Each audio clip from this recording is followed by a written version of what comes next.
Okay, I've been actually meaning to shoot this video for quite some time. There's not a lot of information out there about PLDs, how to program them, WinCUPL. There's just not a lot of information out there.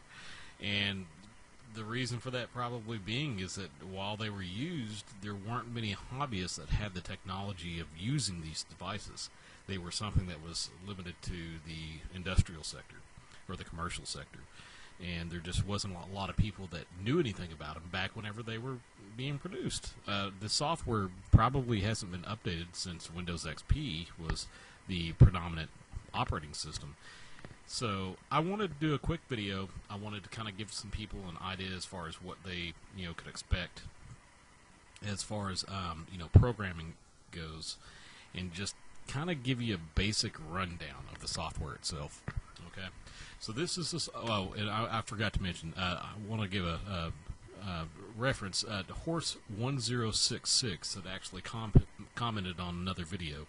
It was a video about the Z80 computer that I'm working on, and he basically asked about the GAL programming or the generic array logic, and I basically told him, hey, it's WinCUPL.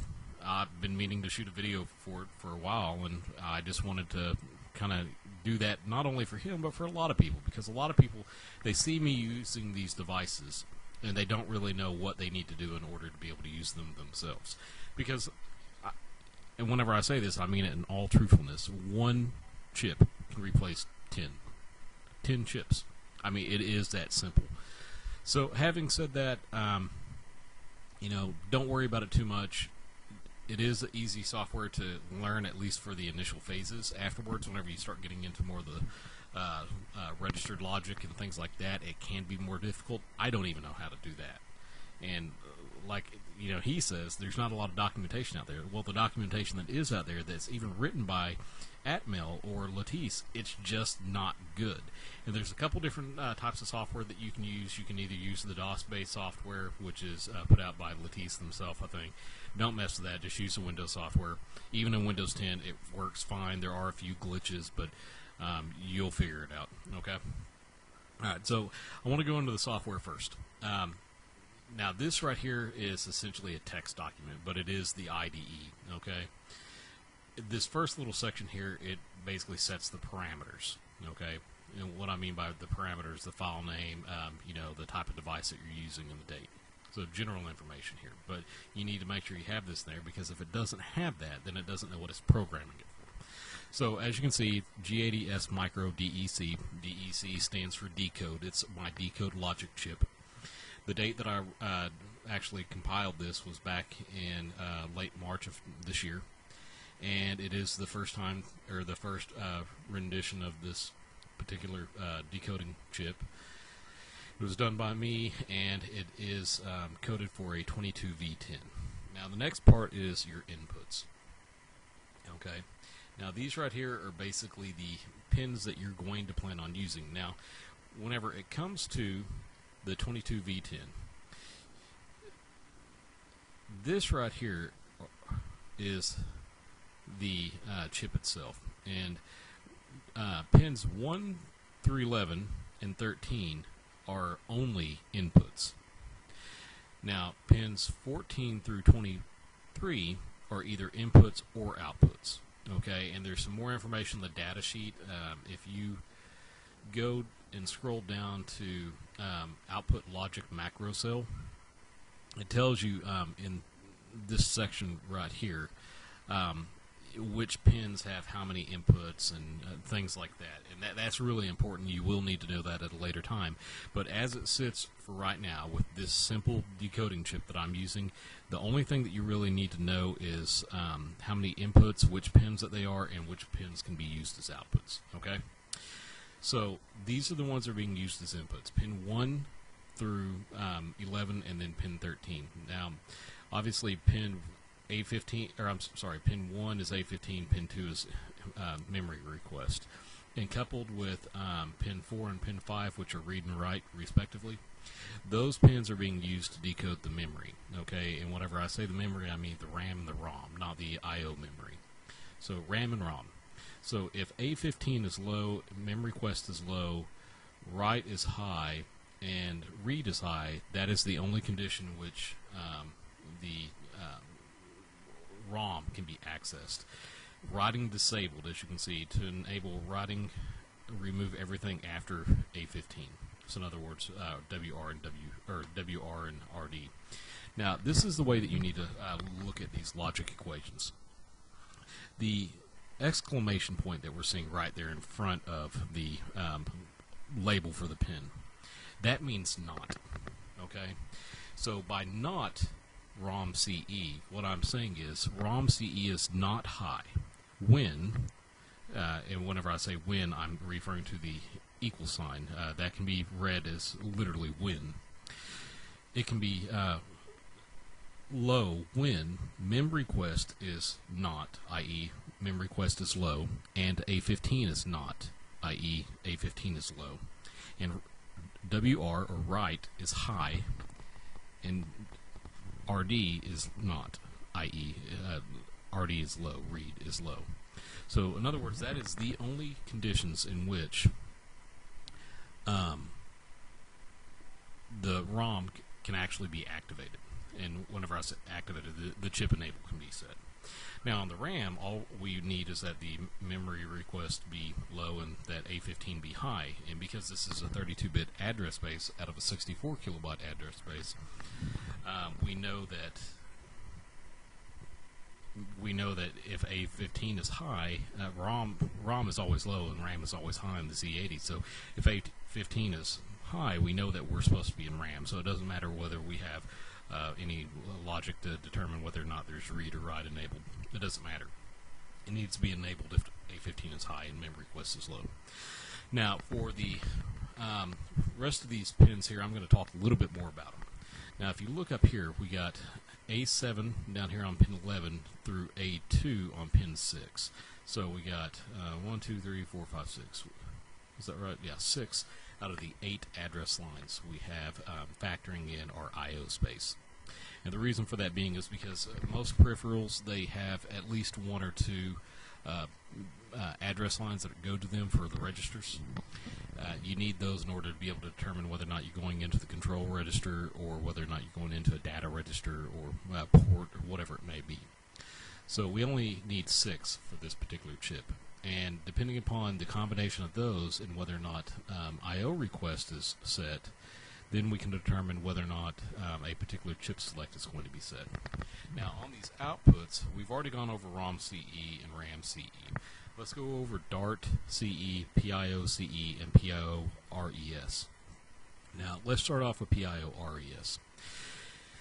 The Intel 8255 has a reset that is active high. And whenever I say it's active high, it means that it's typically low. And whenever it's brought up to 5 volt or VCC, at that point it resets the chip. Okay? Now, the Z80 is opposite of that. Whenever it goes low, it resets. Now, this is important because if it resets and you do not have a way to invert that for the PIO, your PIO is never going to get reset, and it's never going to start off at its initial way of working.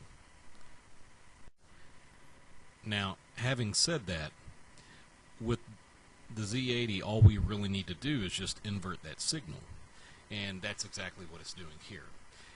PIO reset is high whenever not Z80 reset. In other words, whenever the Z80 reset line is low. So it goes high whenever the Z80's reset line goes low. Now with PIO CE, this is where we're actually accessing memory. And like I said before, this is hard-coded at 80 to 83 hex. Okay. Now this is out of an address space of 00 to FF hex. So 256 addresses, and we're using 4 for the PIO and 4 for the DART or SIO. It doesn't really matter as long as this right here is a SIO 0 or a DART. That should work just fine. Now, having said that, even if it is another SIO model, you can use those as well. They just don't have the same handshaking lines and things like that. So For this one, though, we're using the SIO0 or the Z80 Dart. They're functionally the same for this computer. Now, with the Dart, again, this is an active low signal, so it needs to go low whenever we're in a I/O request, and whenever our address, whenever our address reaches 00 to 03. So in other words, we want A7 through A2 low, all of them, every single one of them, in order to be able to do this.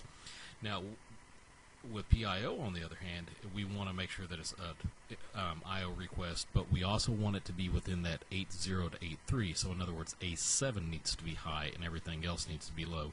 The reason why the 00 to 03 is because we have two lines on the back side. So 2 to the second is 4, 0 being the lowest, so it's 0, 0, 1, 0, 2, and 0, 3. So that kind of gives you an idea as far as the address space. Now, let's say that we have we want this to actually go active during a couple different memory ranges. What we can do is we can actually drop down and we can put another equal sign. I believe it's another equal sign. I'll have to double check that, but I believe it's another equal sign. And at that point we can add in another example there. So for example, we could do, like, let's say A7 is high and A6 are high, rather than A7 high and A6 low. But we don't really need that. That's more useful whenever you're doing, let's say decoding for hexadecimal displays and things of that nature. Of course, you can use it with this too, but there's really no need for doing that. There's nothing that we're going to be doing that's going to be that complex with this computer. But there are some example codes to that, and you can actually load up that information. I'll show you here in a bit. But as for right now, let's just go ahead and keep this within the file that we're using for the Z80 computer. Now, there's a couple other things that you can do here. See these lightning bolts up here? These right here are your device-dependent simulations for WinCUPL. Now, we're going to click this, and do we want to save? Yes, we do. And as you can see, that's successful. We don't have any errors in this, and this code is good, so it didn't throw back anything. And what we can actually do now is we can compile, so device-dependent compile. And as you can see, compilation was successful. Now, there's another handy tool that's in here, and it's this button right here. It says WinSim. Now, I've already got WinSim open, and I've already added in my lines here. And of course, I can actually save this, which I probably should. Okay, so I've already saved it. It's the G80S micro DEC.SI. Now, typically speaking, this has a grid, but as you can see, whenever I turn the grid on, you cannot see anything that's going on. Okay, you really do need to take the grid and just turn it off, because otherwise you're not going to be able to tell what's happening. And I don't like the color scheme. I don't like it being on black. There's lots of things I don't like about this particular window, but I think that you can change the colors. It's just this software is so old that it's not really it's not really conducive to trying to do this. Anyways, but you can change colors. How do we do that? Let's see if we can get this back up real quick.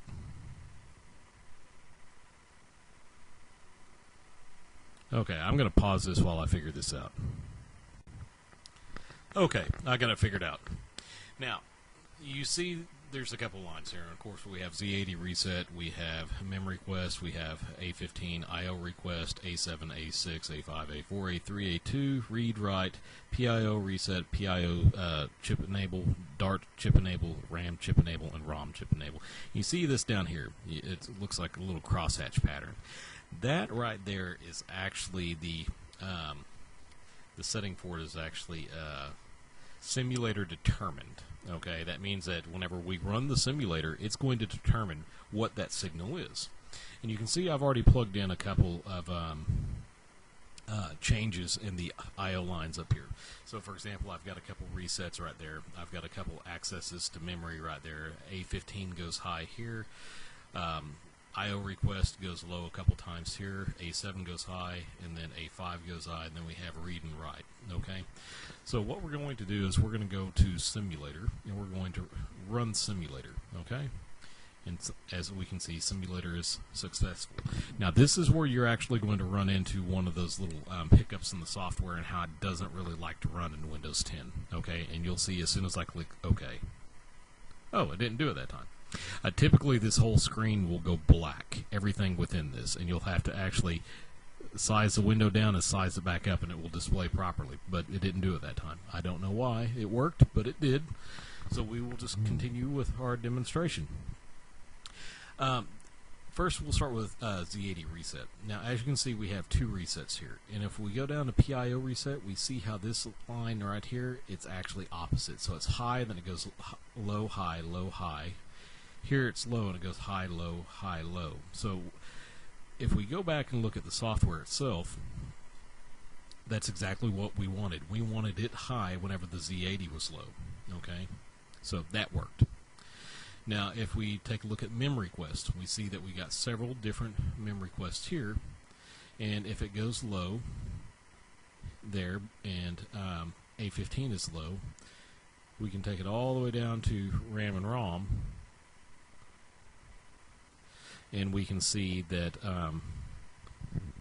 it didn't really do anything at this first area right here. Well, the reason why is because neither the this would be the ROM area of memory, because A15 is low and mem request is low. So it has to actually have read enabled in order for it to activate the chip enable. Well, it doesn't. So at this area of memory here, it doesn't do anything. Now if we go over to the very next section, whenever mem request goes low, we also have A15 that's high, and under those circumstances now we're in RAM, so it goes ahead and activates the chip enable. Now the next section here, we have memory request is low and A15 is low, but we also have a read, and that activates the ROM. But if we do the same thing with a write, it doesn't allow it. It keeps it high. And again, that's to where you don't overwrite your program memory in your ROM. Now if we go over to IO request, IO request, it goes low a couple times here. The first time it goes low, A7 is high, and because that falls, well, A7 is high and A6 through A2 are all low. So that falls within the address range of the PIO, and it activates the PIO's chip enable. The next one here, IO request goes low. A5 is not high yet, okay, but A7 is low, so it goes ahead and activates the Dart chip enable. But here, A5 has gone high, and when that happens, you are going to run into a situation to where your chip enable is going to go off. And you can see that happen right there. If we actually turn on the grid, which I know we can't really see too well, right here is where it goes low, and if we take this leading edge all the way up, we can see right there it's where it turned high, and as a result it went ahead and went back inactive. Okay, so that's how the simulation works, and there are other examples. And of course, whenever you do program these, like I said, you need to have the data sheets for whichever device it is you're programming. You can find both of these online. This one here is for the GALS 16V8. This here is for the 22V10. But make sure you have those whenever you're programming, because like I said before, you will need to know about those macro cells. And of course, they also have some good information here about how their organization is. So you can see it's almost like a programmable memory, like a RAM itself. And certainly some of the earliest programmable logic devices were actually ROMs. You could take an EEPROM and you could program it at where you could use it as a logic device. I actually have an example of a 27C64, I think, that I've used to implement a ALU, arithmetic logic unit. And the reason is because with that I can actually do logic calculations with it, and it took a lot of work. I was really bored at one point in my life, and I wrote the code for that. And I don't know where it's gone, but I still have the little LU unit that I have, and of course I could pull the code off it whenever I wanted to, but it can be done. But let's go back to WinCUPL and let's take a look at another example. So let's go to Open. We're going to go to where are their files? Oh, here we go. Examples. Atmel. So let's say that they got an IO decode here. That will be a good one. So as you can see, they've got kind of the same layout here. The big difference is that they're using the 20V8 versus the 16V8 or the 22V10. And you can see they've got their inputs defined here, which pins that they're on. Now, whenever it does this, it's 2.7. That means 2 through 7, 9, and 11. So pins 2 through 7, and then 9 and 11 are going to be A9, A10, A9, A8, A7. So it's 9 down to 2 on this side. And that's kind of a weird way of doing it, but as you can see, it's A2 through A9. So just remember, whenever it does that, it's much like it is an EagleCAD. It means pins 2 through 7, and same thing, A9 through A2. All right. And they've got their outputs defined here. And of course, now they're actually doing something a little bit different. They're using IO fields. So by using this right here, you can define what your address pins are and what range you actually want to use. Okay. And basically, whenever you do this, you can put, for example, your serial port is going to be this IO range. And whenever you're doing this, you say MEMACC, in other words, your pin 16, and MEMW, which is pin 11, and then OR, I believe that's OR. You can look at the manual, it'll tell you which ones it is, but I want to say that that right there is OR. IOACCN, which would be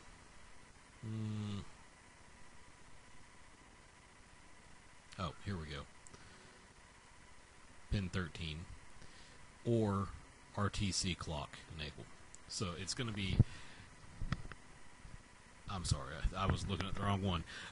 Basically, it's going to be this or this or this, and that's whenever IOACC is going to be active.